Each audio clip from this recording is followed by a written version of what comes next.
नागपुर के राष्ट्रसंत तुकडोजी महाराज नागपुर विश्वविद्यालय ने स्टार्टअप संस्कृति को बढ़ावा देने की दिशा में एक बड़ा कदम उठाया है।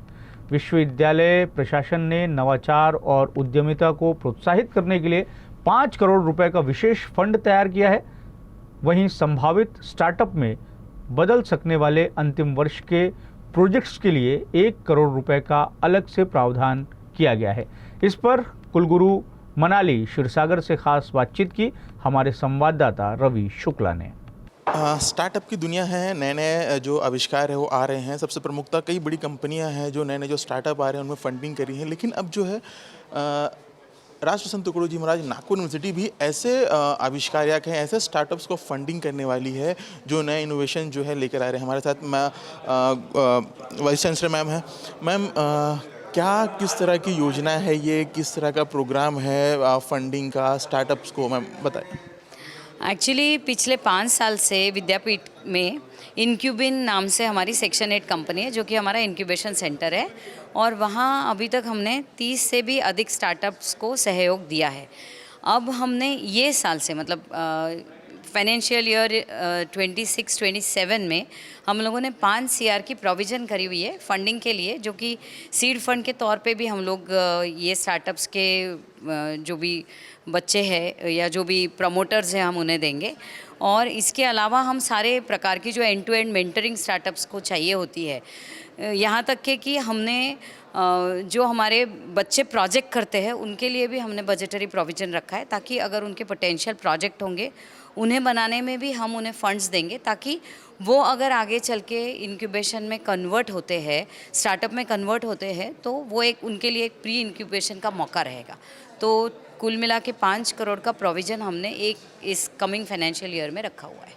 तो मैम, जो 5 करोड़ जो है उसको डिस्ट्रीब्यूशन किस तरह होगा, यूनिवर्सिटी का स्टेक कितना होगा, यूनिवर्सिटी उसमें हिस्सा लेगी? क्योंकि आमतौर पॉलिसी देखिए, मोटा मोटा तो हम ये जो फंडिंग करेंगे तो इन्वेस्टर्स का फंड अलग होता है। ये हम सीड फंड करके जो शुरुआती कामों के लिए स्टार्टअप्स को पैसों की ज़रूरत होती है उसके लिए हम करना चाह रहे हैं, ताकि हम ज़्यादा स्टार्टअप्स को कवर कर सकें, और वो जो उनकी basic formalities right from company formation वगैरह जो रहता है या प्रोटोटाइप प्रिपरेशन के लिए जो उनको फंड्स की आवश्यकता होती है, वहाँ पे ये सीड फंड काम में आता है।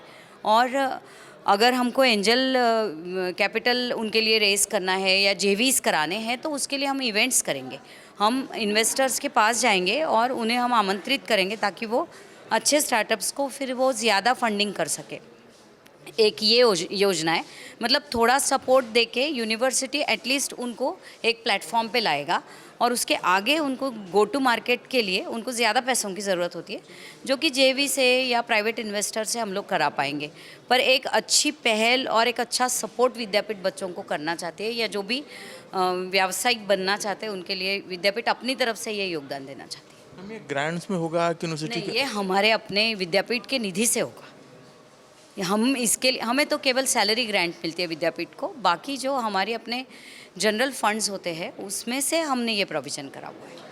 आप जिक्र कर रही थी 30 नए स्टार्टअप्स का, मतलब उनकी किस तरह की प्रोग्रेस है, क्या अभी पहुंचा है? और 40 करोड़ के करीब करीब हम हमारे यहाँ से जो नर्चर होके ग्रेजुएट होके जो स्टार्टअप्स गए हैं उनका 40 करोड़ का टर्नओवर पे हम लोग ऑलरेडी पहुँच चुके हैं, और अभी भी अच्छा कर रहे हैं, सस्टेन हो रहे, क्योंकि इंक्यूबेशन का और स्टार्टअप का ये चैलेंज रहता है कि वो सस्टेन नहीं हो पाते। पर मुझे ऐसा लगता है कि ये बहुत अच्छी बात है कि इतने सारे स्टार्टअप सस्टेन भी हुए और इतना अच्छा उनका टर्नओवर भी है। मैम, एक सवाल ये है कि एक बड़ी अच्छी स्कीम या योजना लाई है उसकी तरफ से, लेकिन इसमें अगर कोई पार्टिसिपेट करना चाहे तो किस तरह करे, उस फंडिंग को लेकर किस तरह पहुँचे? वो लोग हमारे पास प्रपोजल दे सकते हैं, हमारे इंक्यूबेशन में आके हमसे बात कर सकते हैं, तो ऐसा कोई नहीं, ओपन डोर पॉलिसी है। सिर्फ मैम सिर्फ यूनिवर्सिटी के छात्रों के लिए है कि बाहरों में? ये ओपन टू ऑल है। ये हम चूँकि हम स्टेट पब्लिक यूनिवर्सिटी है तो हम कुछ देना भी चाहते हैं समाज को, तो इसलिए हमारे विद्यार्थी तो है ही विद्यापीठ के, लेकिन अगर उनके अलावा भी कोई आना चाहता है तो हम लोग उनको इवैल्यूएट करके पक्का ही हेल्प करेंगे। तो ये थी वाइस चांसलर मैम, जिनका कहना है कि एक नए इनोवेशन को और जो प्रतिभाशाली बच्चे हैं नए आइडियाज़ लेके आ रहे हैं, जिनके प्रोजेक्ट में ये काबिलियत है कि वो भविष्य में नौकरी लेने वाले से नौकरी देने वाले बन सकते हैं, उस पर जो है एक उन्हें एक राह दिखाने के लिए एक महत्वपूर्ण योजना जो यहाँ पे राष्ट्र संत तुकडोजी महाराज नागपुर यूनिवर्सिटी द्वारा जारी की गई है। मेरे साथी लोकेश मोहिते के साथ रवि शुक्ला, यूसी न्यूज़ नागपुर।